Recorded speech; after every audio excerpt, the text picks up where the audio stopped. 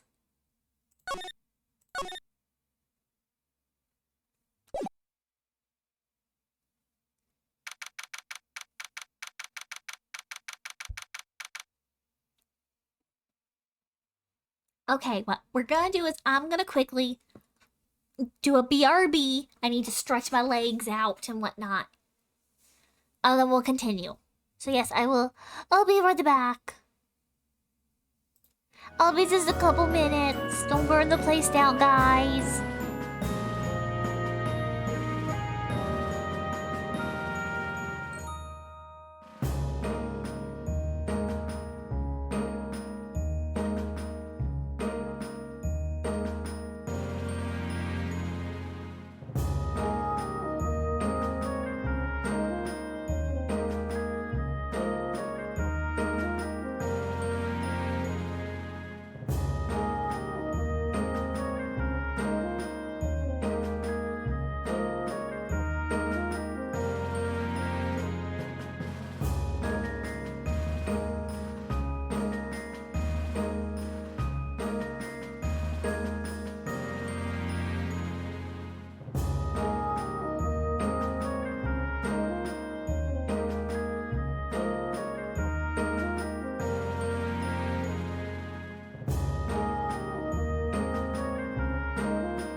Hello, I'm back.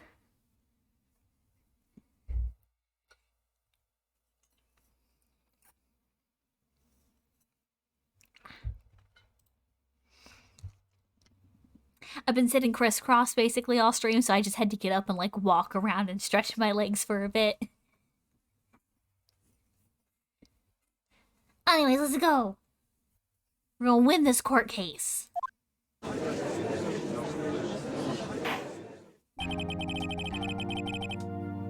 Court is now in session for the trial of Miss Maya Fey. The prosecution is ready, Your Honor. The defense is ready, Your Honor. Miles Edgeworth. Hello, Vanessa. How you doing? I'd better not show any signs of weakness today, or he'll be on me in an instant. Mr. Edgeworth, please give the court your opening statement. Thank you, Your Honor. Defendant Miss Maya Fey was at the scene of the crime. The prosecution has evidence she committed the murder, and we have a witness who saw her do it. The prosecution sees no reason to doubt the facts of this case, Your Honor. Oh, starting with a nap is always good. I see. Thank you, Mr. Edgeworth. Let's begin then. If we may call our first witness, Your Honor. The prosecution calls the chief officer at the scene, Detective Gumshoe.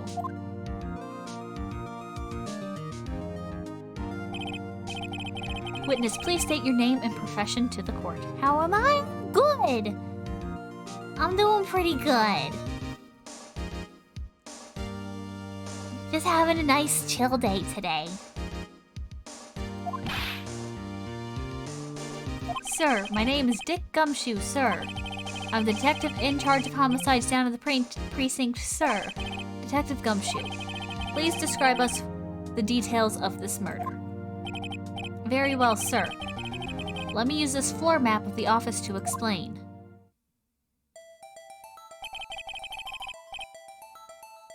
The body was found by the window here.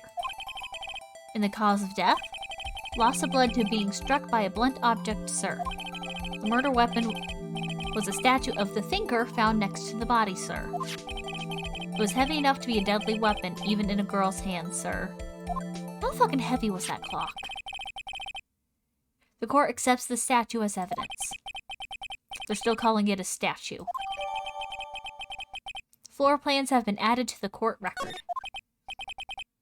Now, detective. Yes, sir. You immediately arrested Miss Maya Fey, who was found at the scene, correct? Can you tell me why? Yes, sir. I had hard evidence she did it, sir. Huh. Detective Gumshoe, please testify to the court about this hard evidence.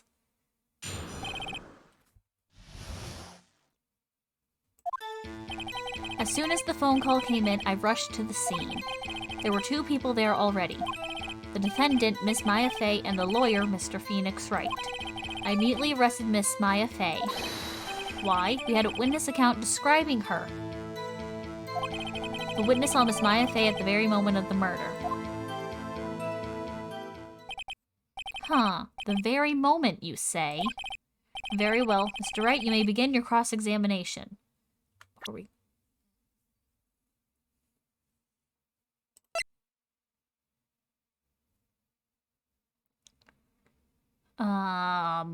Okay. That has the cause of death at 9.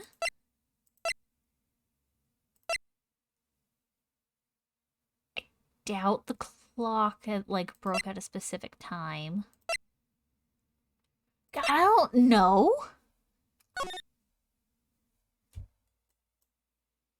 Oh, it shows light of what would and wouldn't be seen from the window. Oh, that's nice.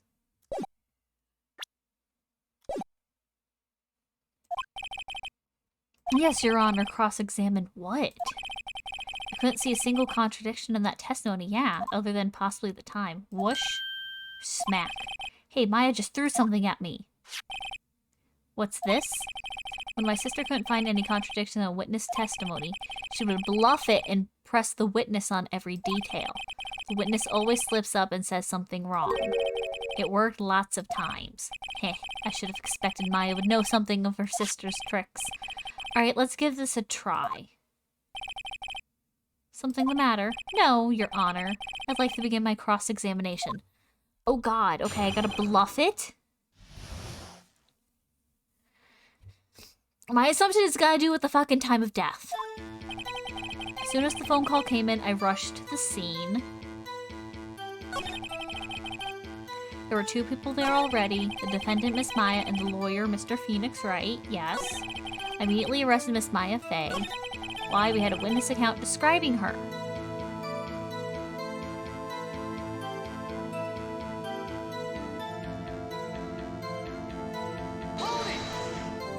press more on that. Hold on just 1 second. Yes? If I heard correctly, you said you arrested her because you had hard evidence she did it, correct? Huh? Did I say that, me? I heard you say it. You did say it. You said it. Exactly what about this suspicious woman in pink's claim was hard evidence? What? Miss Maya isn't suspicious. Miss May isn't suspicious, and she sure isn't pink, pal. Well, I guess she is pink. That's enough, Detective Gumshoe. Do you have any more solid proof other than her claims, Detective? I guess pressing can have its advantages. Yes. Sorry, I got the order of things mixed up in my testimony, sir. There was something I should have told you about first, Your Honor. Very well, Detective. Let's hear your testimony again. Alright. After securing the suspect, I examined the scene of crime with my own eyes. I found a memo written on a piece of paper next to the victim's body. On it, the word Maya was written clearly in blood. Lab test results showed the blood was the victim's. Also, there was blood found on the victim's finger. Before she died, the victim wrote the killer's name. How do you like that? That's my hard evidence. Before we begin cross-examination, I have a question for you, Detective. Your Honor, why didn't you testify about this vital piece of evidence the first time? I know. I'm real embarrassed. I forgot about it, Your Honor, sir. Try to be more careful. Very well. Defense may begin its cross-examination.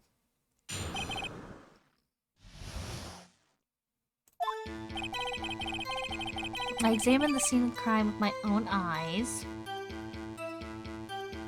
I'm assuming I gotta press some more. Found a memo written on it with a piece of paper next to the victim's. That doesn't go against the thing. The word Maya was written clearly in blood. Yes. Lab test results show that the blood was the victim's. Also, there was blood found on the victim's finger. I mean, obviously. We're gonna try pressing. Sure. On which hand was the bloody finger, Detective? The right hand. Huh. She was right-handed. Haha. Nice try. Uh-oh. I guess it wasn't too hard to see what I was getting at there. Before she died, the victim wrote the killer's name. Detective Gumshoe, do you get a lot of cases where the victim actually writes the killer's name? Sure, it happens all the time in books and movies. This isn't a movie, Detective. Oof. Let's talk about reality, shall we? I guess I haven't heard of many cases, no. Don't you find it a little odd that the victim would write down a name? Especially the name of her own sister? Yeah, actually, you got a point, pal. Objection! Stop right there. Like... Okay, so... She was expecting her sister to come. And she was dying. Of course, she would try and, like, write a message for her sister with her last, breaths, if possible, right? That's what I would do. It doesn't make Maya suspicious.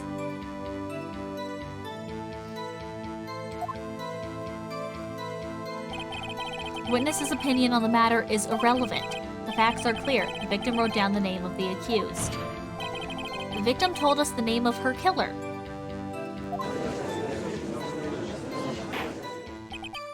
Order! Order! That didn't go so well. That's right. What he said. That's his whole testimony. Okay, there has to be contradiction in there somewhere. Let's find it.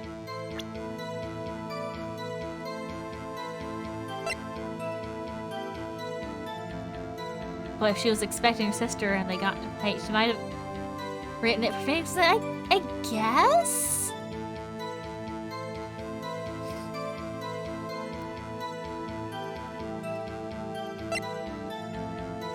Okay, I need to think.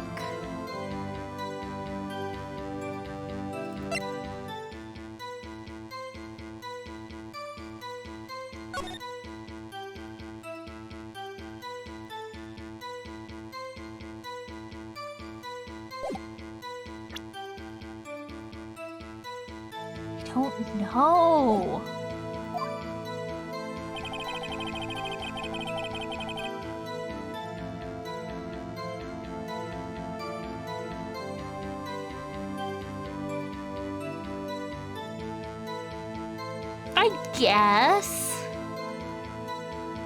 I guess that makes sense. After securing the suspect, I examined the scene of the crime with my own eyes. He did do that? Wait. Didn't we find the paper and he took it from us, or no? No.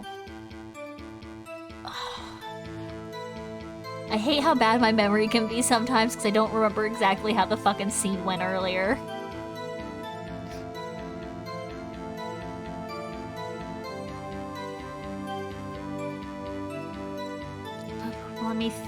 Let me think.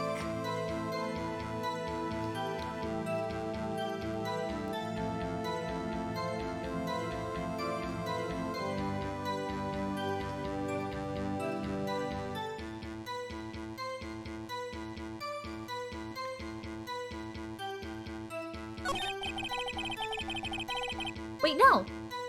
The memo is what made you fucking... Just because you found it next to the body doesn't mean the victim wrote it. Oh, then who did write it, smarty pants? Who, I did, yes, I would totally say that. The killer. The killer, anyone can see that. Oh, you're saying the killer wrote her own name? Buddy, please, no. She was framed. Hold on. If that's the case, where's your evidence? Oh god, this is harder. I guess that was a bit of a tall order for you. Those without evidence shouldn't open their mouths, Mr. Wright. Okay, well, detective, tell us what was written on that memo you found. On it, the word Maya was written clearly in blood. Yes.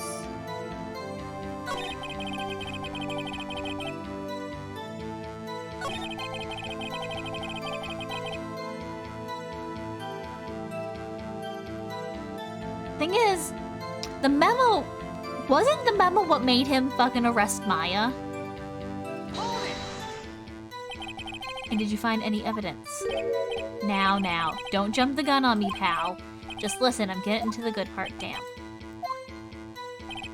Found a memo written on it with a piece of paper next to the victim. The word Maya was written clearly in blood. That is very true. Showed that the blood was the victim's. Also, there was blood found on the victim's finger. We already did that one. Before she died, the victim wrote the killer's name. Oh god, what am I supposed to present?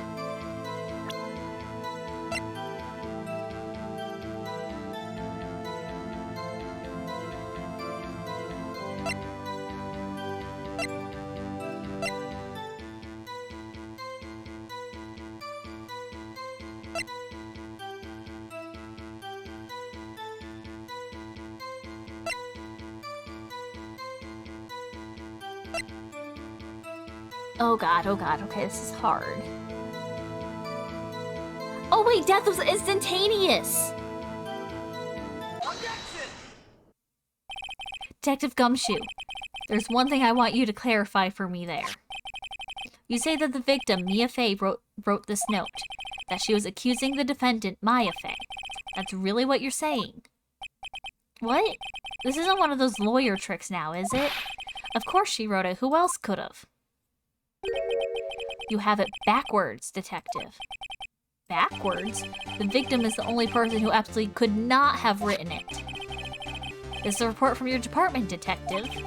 Immediate death due to a blow from a blunt object. She died immediately. But No butting your way out of this one, detective. Order, order. The defense has a point. Someone who died immediately wouldn't have time to write anything down. Mr. Wright, I beg your pardon, but when exactly did you obtain that autopsy report? Oh, those must be the jury. Yeah, I think those dudes.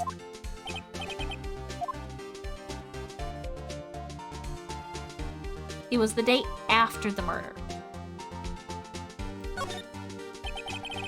It was the day after the murder. Prosecution's point being, the autopsy report is outdated, Your Honor. What? A second autopsy was performed yesterday at my request. Death was almost immediate due to a blow from a blunt object, but there is a possibility the victim lived for several minutes after the blow. Would an autopsy report actually say that? And also, why would they update it like a day later? I received the results this morning. No way. Your Honor, it's quite easy to imagine the victim did have time to write Maya. That is all. I see. Damn you, Edgeworth. I should have known you'd have something up your sleeve. Why, Mr. Wright, you look shocked. Something you want to say? You're a shaman. No, oh. I want to call him a sham, but I feel like the right answer is actually the detective being a sham. Oh, I want to call him a sham so bad. Do it, pussy. I'm gonna. Mr. Edgeworth, I've heard there's nothing you won't do to get a verdict. What reason could you possibly have had to request a second autopsy report? Mr. Wright, the defense will refrain from personal attacks on the prosecution. No matter, Your Honor. Mr. Wright, say what you will, the evidence in this report is undeniable. Your Honor, I submit this report to the court. Understood. The court accepts the evidence. Autopsy report updated in the court record. Well, Your Honor, evidence strongly suggests the victim was identifying the killer. I suppose that's the obvious conclusion, yes? Darn, this isn't good. Prosecution would like to call its next witness. This poor, innocent girl saw the murder with her own eyes.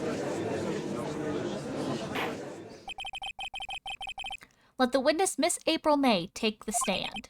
Exactly what part of her is innocent?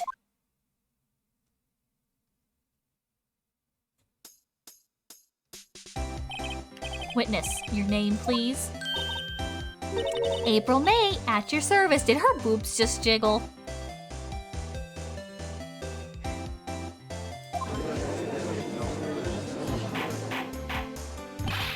Order, an introduction does not require any reaction from the crowd. Witnesses will refrain from wanton winking. Aw, yes, Your Honor. This is not good. She's already captured the heart of every man in this courtroom. Tell us, where were you on the night of September 5th when the murder occurred?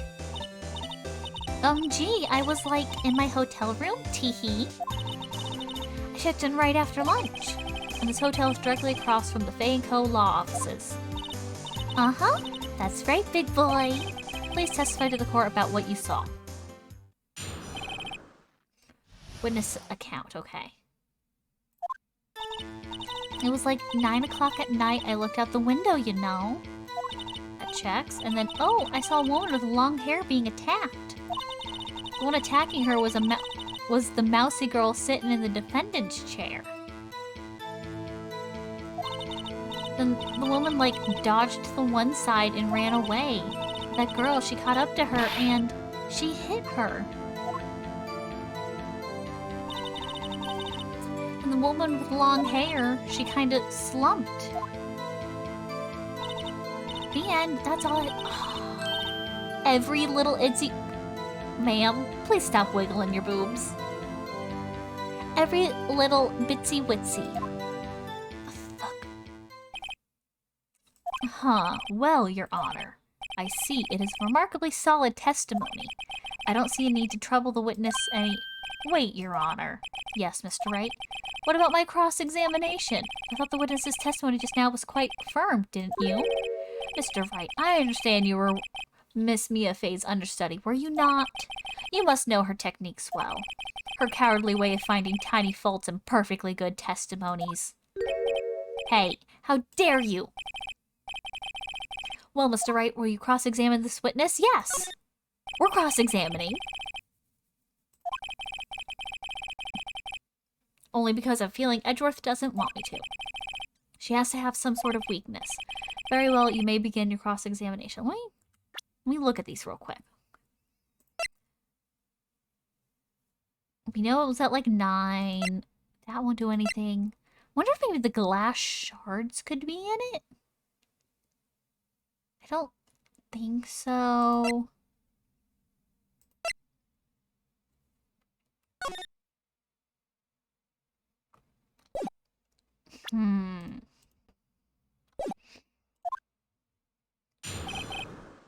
Okay. It was like 9 at night when I looked out the window, you know? And then, ooh, I saw a woman with long hair being attacked. The one attacking her was a mousy girl sitting in the defendant's chair. Can we press? How do you know she was the defendant? Huh? Well, you know. She had a girlish physique. Women know these things. Look, I just know, okay? There's only one person at the scene of the crime with a short, girlish figure. Testimony is bulletproof, Your Honor. He's right. I question the testimony. Hold on a minute. That testimony stinks. Totally legal jargon. What? Miss May, I'm willing to bet that. Oh. You saw nothing.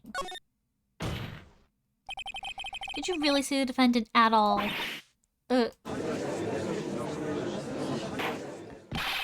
Mr. Wright, what's the meaning of this? Yes, what's the meaning? Somebody tell me because I'm clueless about this, I mean. Okay. You had really witnessed my client, Maya Fey. You would have noticed her clothes before noticing her physique.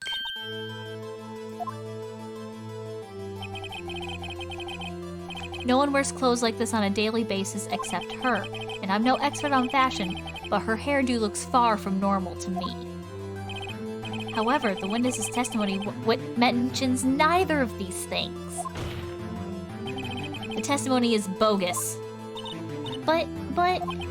Still, we don't know if she was dressed that way the night of the murder. She was, Your Honor. I saw her. And so did Detective Gumshoe. What do you say to that, Miss May? Rar? Did you fucking rar? What are you trying to say, you mean lawyer? I saw what I saw. I just didn't think all the trifling little details were necessary, darling. Miss May. Court would like to remind you to please omit nothing in your testimony. Stop wiggling your boobs. I'm sorry, Your Honor. I'll be a good girl, I promise. Please no. Your testimony again, if you would. Damn, I almost had her.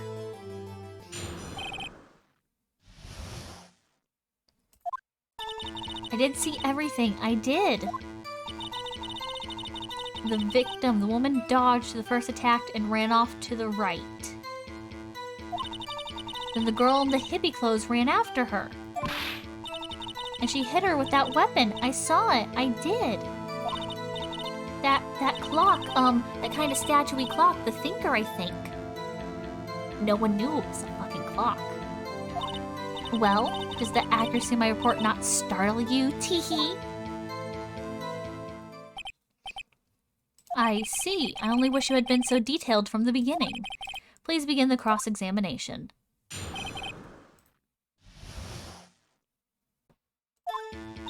I did see everything. I did. The victim, the woman dodged first attack and ran off to the right. And the girl in the hippy-dippy clothes ran after her. And she hit her with that weapon. I saw it, I did. That clock, kind of statue-y clock. The thinker, I think.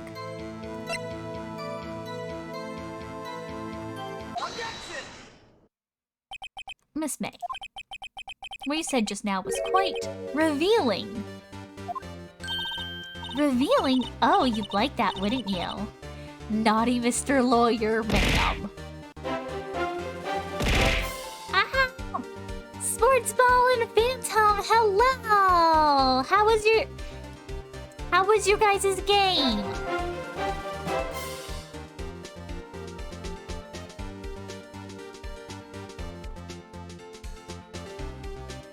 Cooperate, let's go. But yes, how was your guys' game? Was it fun?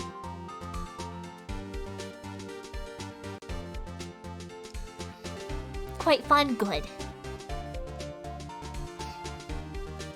You guys came at a very interesting, scene in the game.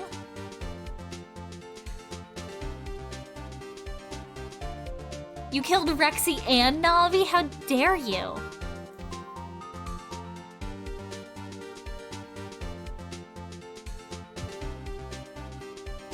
Oh, you're a spooky ghost. Hello, Rexy.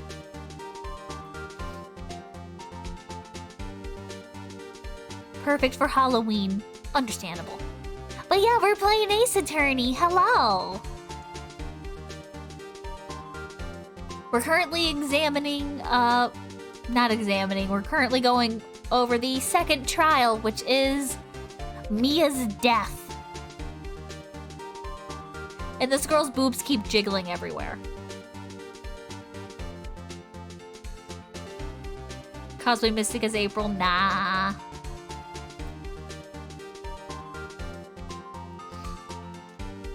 So yeah, we're doing this. We're still, I'm assuming, near the start of the trial. I don't know how long it is. I could be halfway through the trial, I don't know. Hope you have fun with it, yeah! How's the slime plush? He's currently in my lap. He's very soft and squishy.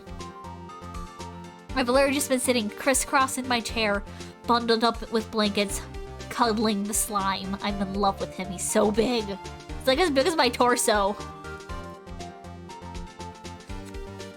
Got a bit more to go? Ah, I see. But yeah, we're currently seeing through the lies of April's testimony.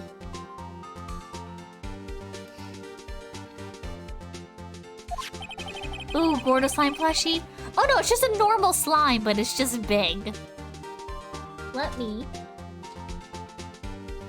Here, we'll get my tape measure out. It's... Granted, it is a 3D object, but I'd say it's about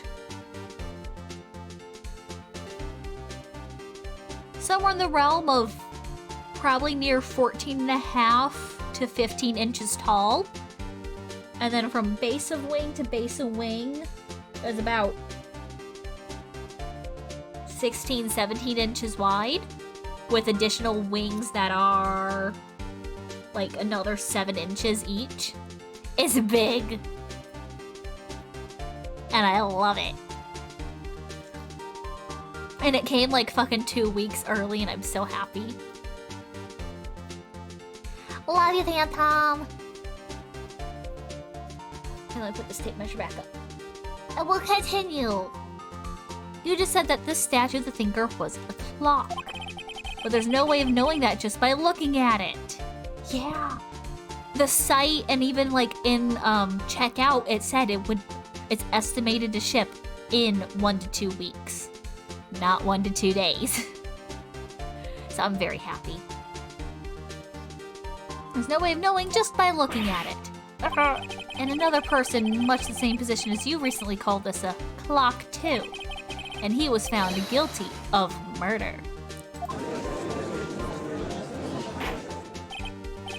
Order. Miss May, can you explain how you know this was a clock?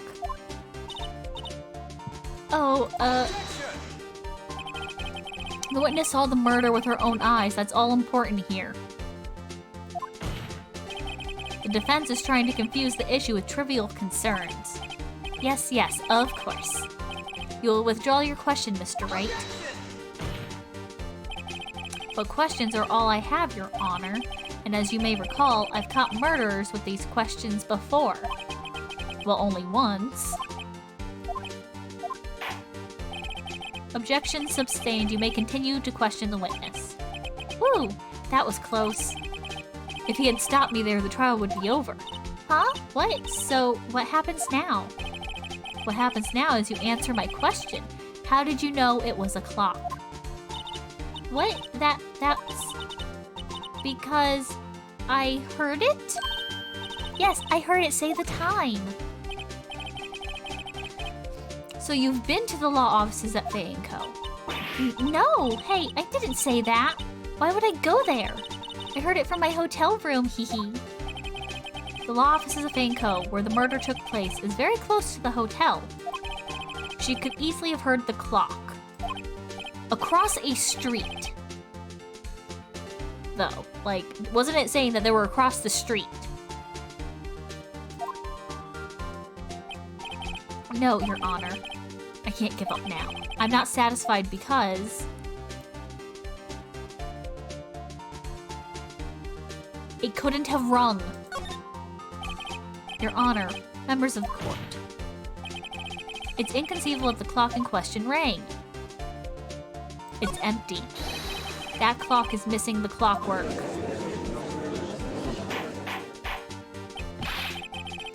How could you possibly... Just take a look, right now. Oh, see anything interesting, Your Honor? It's as the defense says. This clock is missing the clockwork. It's quite empty. Mr. Wright, would you care to explain the court the meaning of this? It's as you can see. The clock was empty. It couldn't have rung. Therefore, this witness is a big, fat liar. Fat? Well, Miss May.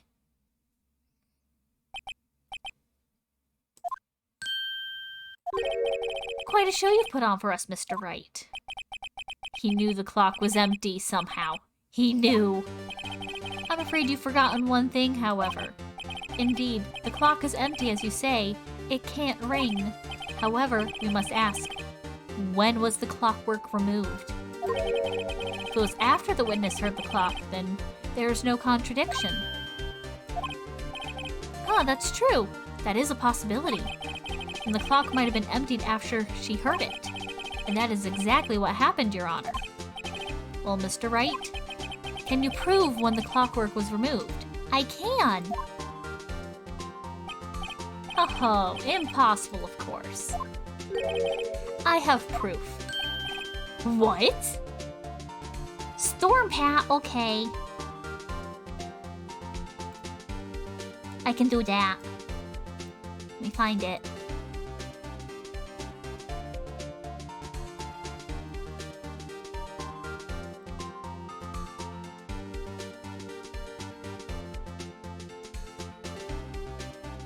There we go. To here. Paste. Hydrate or dehydrate and head pats, okay.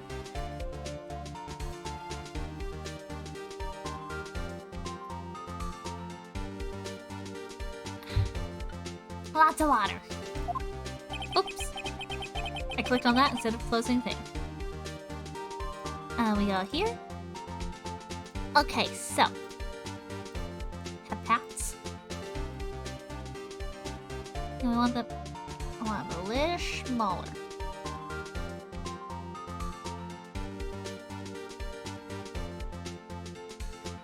And scroll down, scroll down, scroll down. Storm. Don't want pin. Oh, big.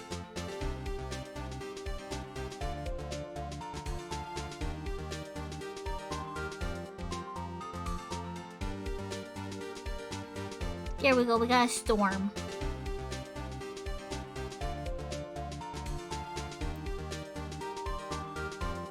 Full screen emote, basically.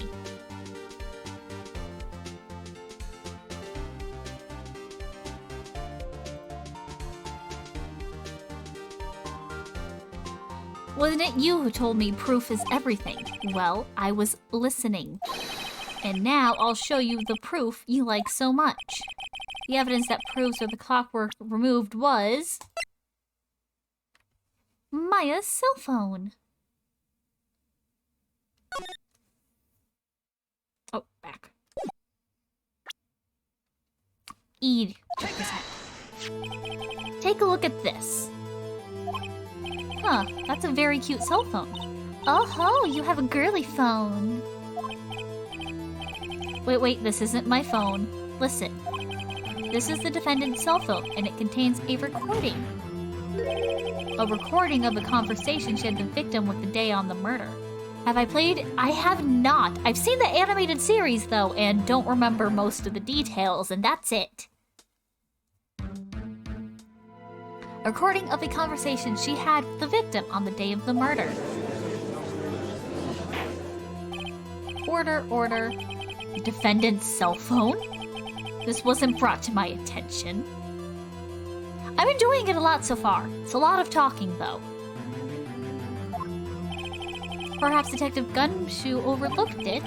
The good detective better remember he's up for evaluation soon. Why am I being patted? 'Cause we love you. Here, we'll even do this.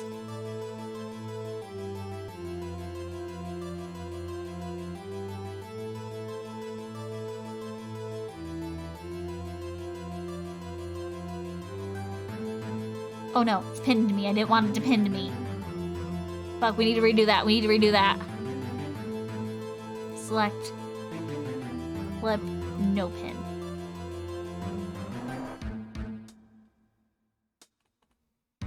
Oh, it's being fucky.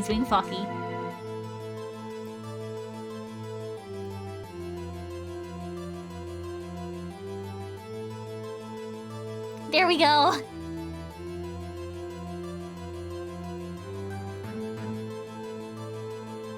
It was a nap. You went to sleep at 1 p.m. and woke up at 7. Oh. Why didn't you sleep last night, Storm?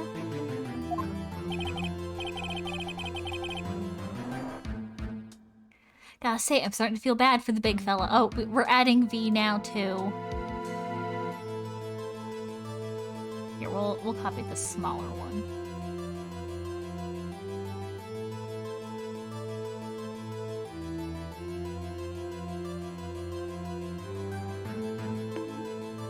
Ow! And also, I didn't hear the noise for that.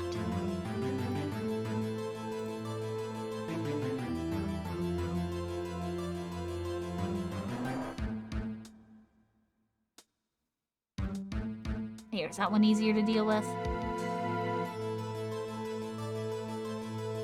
Yes.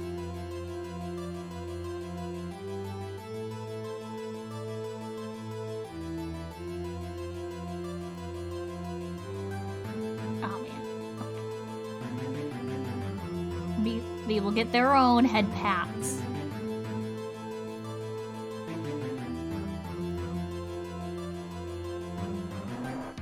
Being sick, cutting up. Ah. Well, stop being sick. There we go. You know, just yeah. You better feel better soon. Stop being sick.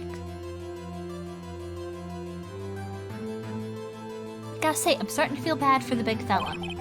Let's hear the conversation. Beep. So you just want me to hold on to the thinker for you, then? If you could. Ah, I should probably tell you, the clock isn't talking right now. Huh? It's not working? That's lame. I had to take the clockwork out, sorry. September 5th, 9:27 a.m. Your Honor, I think this makes it clear the clockwork was already gone by the time this was recorded. Which was well before the witness even arrived at her hotel. You should steal the Coomerang head pads. The animated head pads are good. Which is well before the witness even arrived at her hotel. Ugh. Well, Miss May, would you care to explain this to the court? Just how did you know the weapon was a clock? Well, isn't it obvious? I saw that clock before. What store was that again? I used to go to so many. Ma'am, stop wiggling your boobs. I forgot. So the witness had seen it before. That would make sense. Does the defense have any objections, Mr. Wright? Yes. Because Larry made it. My dad just did the loudest sneeze ever. Think you have them, but they're VTuber. Ah. I used to have one of them, but the head one, the real hand one is funny. The witness claimed she had seen it before, but this directly contradicts a piece of evidence already submitted to this court. Well then, let's see it. Please produce an evidence that will prove the court. Made by Larry? It's simple. This clock was never in any store, ever. What? A friend of mine made that clock. Only 2 exist in the world, and the one that isn't here is in police custody. Impossible! Everything is sold in stores! Miss May, I think high time you went shopping for a better excuse.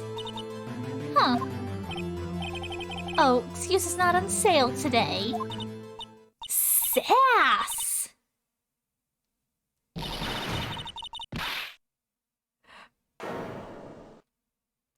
Ew. Ma'am, stop with the boobs. What's it to you, porcupine head? That stupid clock doesn't matter, okay? She did it, and she should die for it. Die!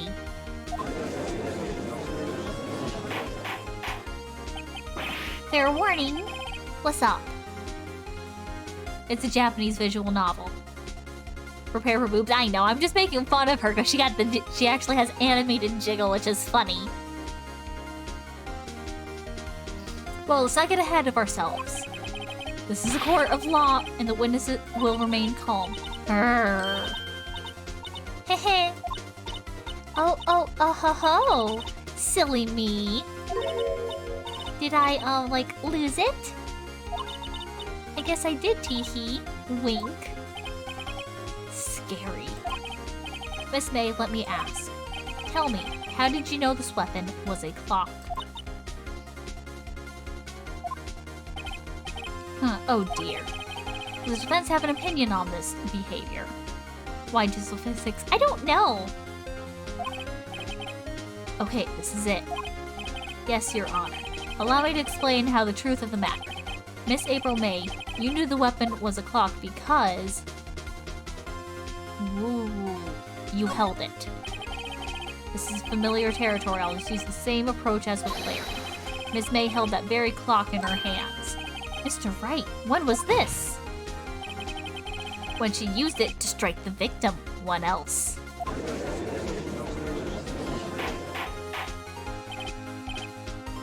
Order, Mr. Wright. What is the meaning of this? April May, you killed Mia Fey, I say. And when you struck, the force of the impact of the thing... No! That's when you heard it. No! Phoenix. You truly are a work of art, Mr. Phoenix, right? What's that supposed to mean? It was you who just proved that the thinker was empty. Oh, of course it wouldn't ring. What's more, the witness has a rock-solid alibi, Miss May. Perhaps you could explain the poor misguided Mr. Wright. My brain's not working. That you were in a hotel room at the time of the murder. She can't prove. She did it. It would be my pleasure. No way. Yes way, Mr. Lawyer, teehee. Did the murder take place at 9 at night? Teehee, that's the exact time I ordered some room service to the hotel bellboy. Incidentally, the bellboy corroborates the witness's story. Ergo, she was not at the crime scene. Rock solid. Right, you've just made a serious accusation against a perfectly innocent woman. Sorry, Your Honor. If that's the case, then how did she know the thinker was a clock? Wait, Your Honor, I figured it out. There was one other way Miss April could have known it was a clock. One way alone, and I have proof. Well, proof, you say? Then the court will examine your proof, Mr. Wright. How did the witness know the thinker was a clock? I don't know.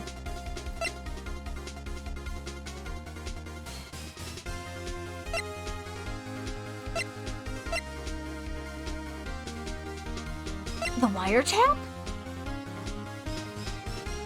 Is it time to bring that out? It's the only thing I can think of.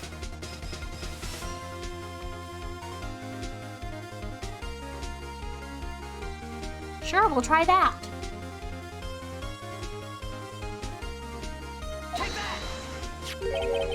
Have a look at this. Ah, that. I found this in Miss May's room. Mr. Wright, please explain to the court what this is. Miss April May, you were tapping the victim, Miss Mia Fey's phone, were you not? Oh. Your Honor, this is irrelevant. Not entirely sure that this is. Objection overruled. It troubles me that our witness was in possession of a wiretap. This is outrageous. Does the defense truly claim the witness was tapping her phone? Absolutely. Even if that was the case, which is not, you still have to prove one thing. Did the victim ever say that the weapon was a clock on the phone? I think she did. Can you prove that? I think not. Oh yeah, I think I can. It's simple. What? Here's my proof.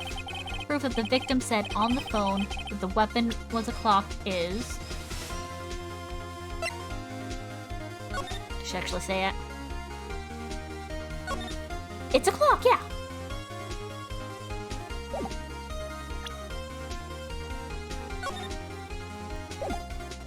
E. It's on the defendant's cell phone. Yes, we've seen that. Listen once more to the conversation between the defendant and the victim. Yeah, what's up? You haven't called in a while. Well, there's actually something I want you to hold on to for me. Again? What's it this time? It's a clock. It's made to look like the statue, the thinker, and it tells you the time. Miss April May, you used a wiretap to listen to this conversation. That's how you knew the thinker was a clock. Am I wrong? Your Honor, this is ridiculous. Your Honor, look at the witness's face. Does she seem amused to you? The defense demands an answer. Witness, answer the question. Did you tap her phone?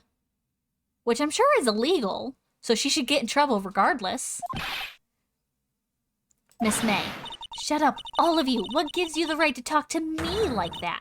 You lawyer.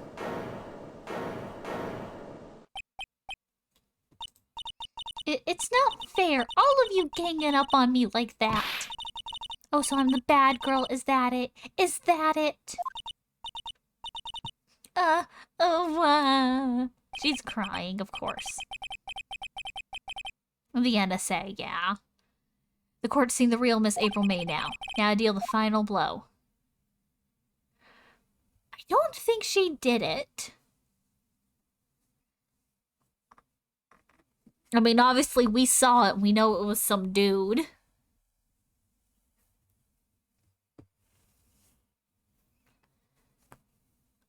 So, why? Miss May, why did you tap her phone? Answer the question. Do I have to? Isn't this a murder trial? Isn't tippity-tapping irrelevant? She's saying exactly what Edgeworth wants her to say. Miss May, you were tapping the victim's phone. I hardly call that irrelevant. While the court doesn't condone the defense's tone of voice, he has a point. Well, Miss May, do you have an explanation for the court? At the time of the murder, I was in my hotel room getting room service. How could I have killed her? If you don't believe me, just ask the bellboy. Well, does the defense have anything to say? Well, come on, think of something. Call the bellboy. The defense would like to call the hotel bellboy as a witness. There's something suspicious here, and I'm gonna get to the bottom of it. I think you've sunken quite low enough already. I object to calling the bellboy. Why? What's your reason? Because I hold that the wiretapping had nothing to do with the killing. However, if you agree to one condition, I'll consent to calling this witness. Condition?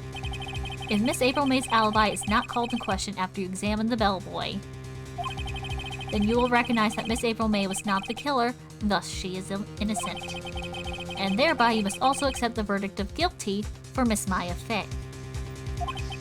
And that is my condition. What? I'd better find something suspicious in that bellboy's testimony. Otherwise Maya will be declared guilty on the spot. What should I do? We're not giving up, we're accepting that condition. Alright, I've got nothing to lose except for, well, everything. Understood. I accept your condition. Huh. Fool. You fell right into my trap. Uh-oh. Wait. Very well. The court calls the hotel bellboy to the stand.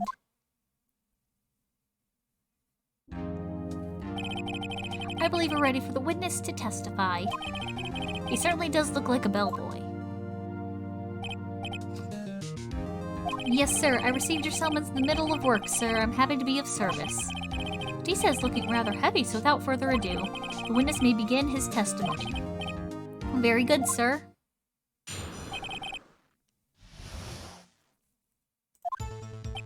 I am the head bellboy at the fine Gatewater Hotel, business of 4 generations. I believe I received a call at 8 in the evening from our guest, Miss May. She asked for an iced coffee to be brought to her at 9 on the dot, sir. I brought it to her at the precisely requested time, of course. And I delivered the iced coffee to our guest, Miss May herself. Gatewater, more like Watergate, am I right?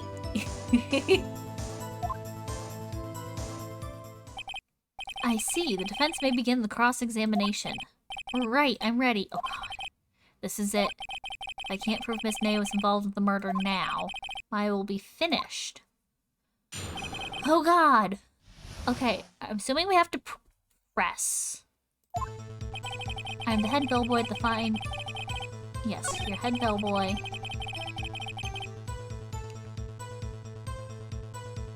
You received a call after 8. She asked for an iced coffee to be brought to her at 9 on the dot. We're gonna press that. 9 on the dot, you say? Yes, I confirmed that detail several times. She was watching a program on the TV and wished to drink after she finished, sir. 9, the time of the murder. I brought it to her at precisely the requested time, of course. And I delivered the iced coffee to our guest, Miss May herself.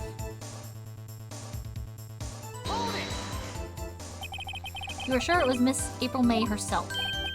Absolutely, sir. Absolutely? Yes, sir. As in, so very absolutely, sir. This is an endearing mannerism of mine. How come you're so very certain? Well, I brought the room service, sir. The guests, sir, favored me with a, embracer, sir. Embracer, is that French for embrace? It's French for kiss, sir. But not a French kiss, sir, more like a peck on the cheek. Why would she have done that? I believe perhaps she was momentarily swayed by my prim demeanor, sir. It was a moment I shall never forget, sir. It sounds pretty fishy to me. I think our Miss May was up to something and wanted the bellboy to remember her. It's no good, there's nothing here. Is that it? Tisk tisk. Finally, you understand. This bellboy's absolutely no reason to lie. Now, if you have any decency, you'll end this rather tedious cross-examination here. It was a bit tedious. Witness may leave the stand. I can't let this happen, can I? Protest. One thing I know from shonen anime is you never give up. Wait, please wait. Does the defendants have something to add? One last question. Let me ask one last question. Your Honor, I must object. This charade of justice has gone on long enough. Yeah, she's definitely in on it. Now, Mr. Edgeworth. Alright, Mr. Wright. I'll give you one more question, that is all. Okay. This is really it now. This is my last chance. What do I ask him about? Check-in, room service, bed making?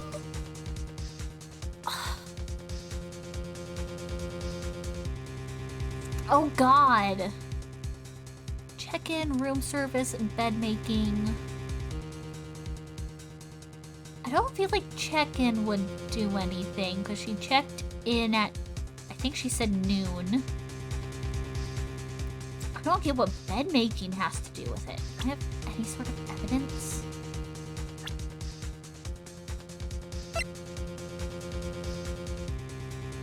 She saw Maya.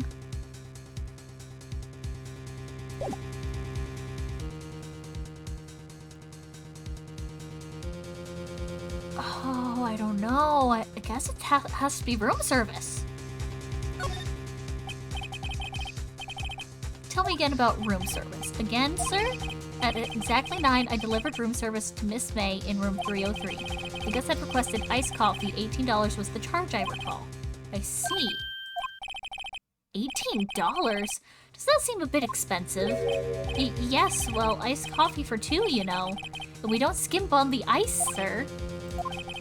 What did he just say? What did you just say? Rather, quite... Bellboy, tell us the truth now. Was someone else staying in Miss May's room? I object. That was objectionable. Objection overruled. The witness will answer the question. Yes, I see. Why did you not mention this in your testimony? Well, sir, you, didn't ask. Nice try. That's the sort of thing you're normally supposed to mention. That's where the line came from. Yeah! Ah, yes, quite. Indeed. It was the, good barrister there, Mr. Edgeworth, who... Oh. He asked me not to mention it if I wasn't specifically asked, sir. You fool! I've done it. I've won. Are you sure about that? Miss April May checked into a twin room with a man. Correct? Yes, sir. Then when you brought them room service, you don't see that man in the room? That's right, sir. Obstruction of justice. Exactly! Huh. Your Honor, we have just learned of another person involved who may have been the murderer. In light of this new fact, I hold that it's impossible to judge the defendant. Wouldn't you agree, Mr. Edgeworth? And who, Mr. Wright? Who is this other person? Simple. It was... the man with Miss May. The man who checked in with Miss May. So obstruction of justice isn't exactly illegal. Aha! I still feel like Edgeworth needs to, like, get his license taken from him from all the, like, backdoor tipping people off to win his cases thing. That can't be right. Your Honor, as been previously revealed, Miss April May was tapping the victim's phone, yet Miss May herself has an alibi for the time of the murder. Don't worry, it gets better. Oh, I bet. Technically, a lawyer isn't supposed to take things from crime scenes. Yeah. However, that does not clear the man that was with her. The bellboy saw no one else in the room at the time of the murder. My, what a convenient little setup, but it's too late. Too late? I suppose you'd like it if I was too late, wouldn't you? After all, it was you who hid the presence of the other man from this court. Upstart. Amateur. These accusations are ludicrous. Enough. The court acknowledges the defense's argument. I expect the prosecution and defense to look into this matter fully. Am I understood? Yes. Yes, Your Honor. That is all today for the trial of Maya Fey. Court is adjourned.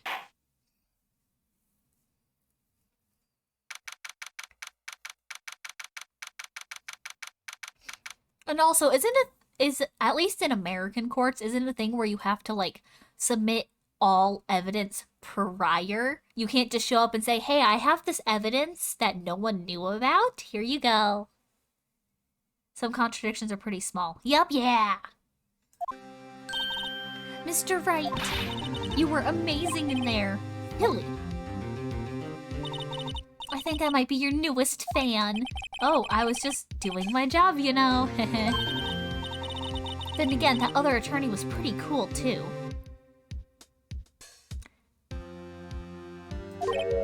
Huh.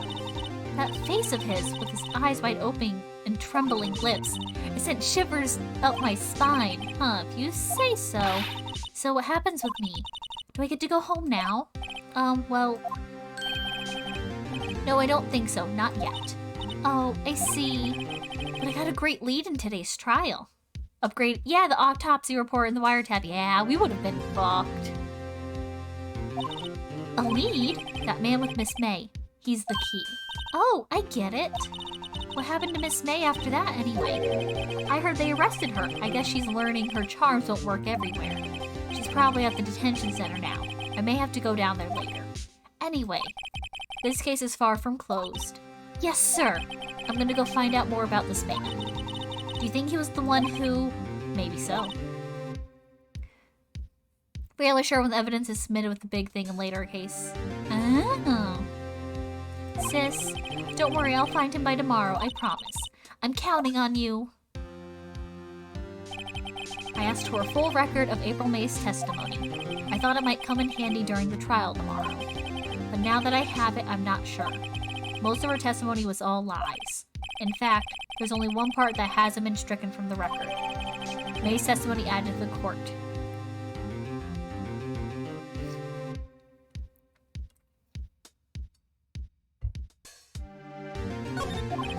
I don't know how much good this will do me at all now. Anyway, time to hit the pavement and do some investigating. Maya doesn't belong in the detention center, and it's up to me to set her free. To be continued. And that is where we're ending off stream today, guys.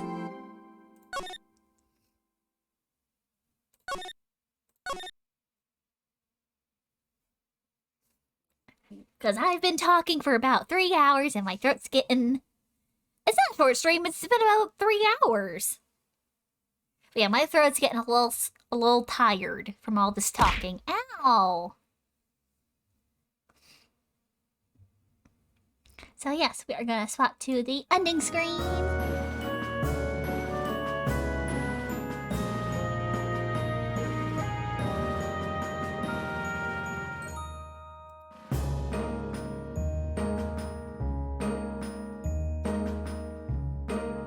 So yes, I'm enjoying this so far. It's different than what I've been playing as of late, but it's fun. I'm enjoying it. It's nice and casual and chill. Anyways, yes, we're gonna go look for someone to raid into.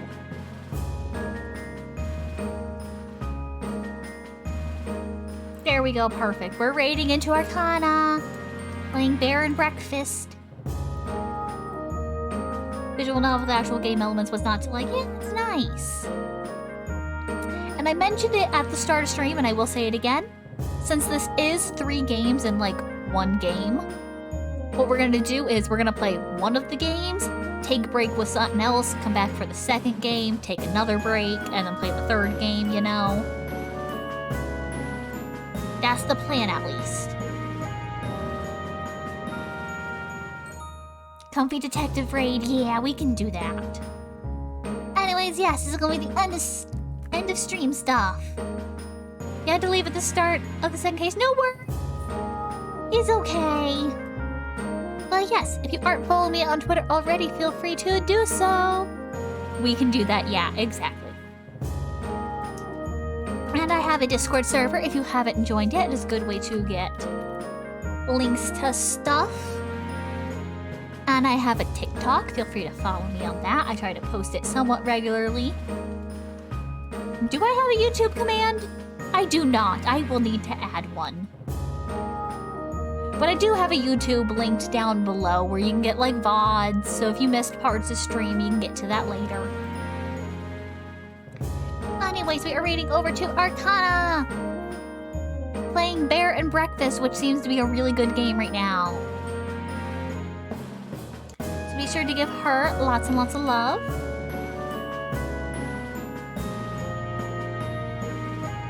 And yeah. I might try to stream tomorrow. Unsure. I will figure that out tomorrow. I need to go eat and rest my voice because I'm getting a bit strained.